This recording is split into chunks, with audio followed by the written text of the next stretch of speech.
যোনে মিয়াসকলক অসমীয়া মানুহৰ বন্ধু বুলি ক'ব পাৰে তেওঁৰ মতিভ্ৰম হোৱা বুলি ক'ব লাগিব।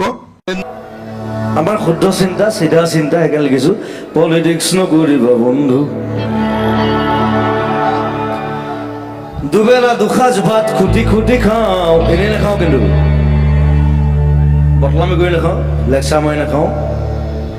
পলিটিক্স নকৰিবা বন্ধু, জাতিৰ মাটিৰ গান গুণগুণাও।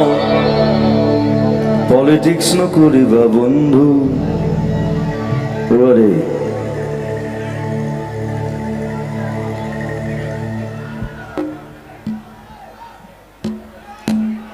জাতিৰ ভিতৰতে জুবিনৰ অনুৰাগী হৈ পৰা এই যিটো কালচাৰ, এই কালচাৰটোক আমি স্বীকৃতি নিদিওঁ বা এই কালচাৰটোৰ লগত আমি অসমখনক যাব আমি নিদিওঁ। খালি বিজেপিক ভোট নিদিব, একদম চিধা কথা, একদম বটলা মাল।